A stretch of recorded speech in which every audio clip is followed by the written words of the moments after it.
Leo hiki ambacho tumekiona mahala hapa, tumeenda kuonesha imani kubwa kwa wananchi katika eneo hili.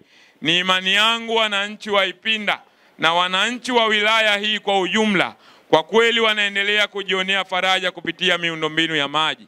Wingi wa wananchi kujitokeza mahala hapa ni ishara na ni dalili nzuri ya kwamba wananchi kwa kweli wamepokea miundombinu ya maji katika maeneo yao. Ni jukumu la kila mwananchi wa Ipinda kusamini na kulinda miundombinu ya maji. Binafsi, taarifa ambayo imewasilishwa hapa na documentary ambayo nimeenda kuikagua, kwa kweli imeonyesha wapi tulipokuwa, wapi tulipo na wapi tunapoelekea kupitia miundombinu ya maji. Na mimi niseme wazi, ndugu zangu wananchi, kwenye haya ambayo yanafanya na wenzetu wa mamlaka ya maji ya Mbeya pamoja na wenzetu wa mamlaka ya maji Ruwasa, kwa kweli wamekuwa wakitendea haki mkoa wetu wa Mbeya. Naomba tuwapigieni makofi mengi sana. Mwenge wa Uhuru oye! Mwenge wa Uhuru safi! Mbio za Mwenge wa Uhuru kitaifa 2025 katika kuenzi kauli mbiu ya serikali ya awamu ya 6 ya kumtua mama ndoo kichwani.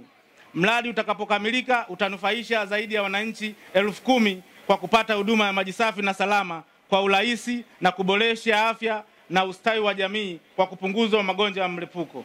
Aidha, mradi huu utachochea maendeleo ya kiuchumi na kijamii kwa wananchi wa kata ya Ipinda na maeneo ya jirani. Mradi huu kuingia kwenye kijiji cha Ipinda na kata ya Ipinda utaleta manufaa makubwa sana, kwa sababu watu wanaongezeka kwa wingi. Kwa sasa hivi mpaka leo hii tuna wakazi 12,066 kwa kijiji cha Ipinda, na maji yalikuwa machache, lakini toko umeingia huu mradi, kwa sasa hivi yale makali ya upungufu wa maji unaendelea kuwa mzuri, lakini tunategemea kuwa tutapata maji ya kutosha, na mifereji imechimbwa humo mitaani, bado tu wamelaza bomba na kuyapitisha yale maji. Hapo zamani kwa kweli tulikuwa changamoto kubwa kwa ajili ya maji tulikuwa tunapata shida, visima vilikuwa ni vichafu, lakini sasa hivi tunashukuru tunapopata maji.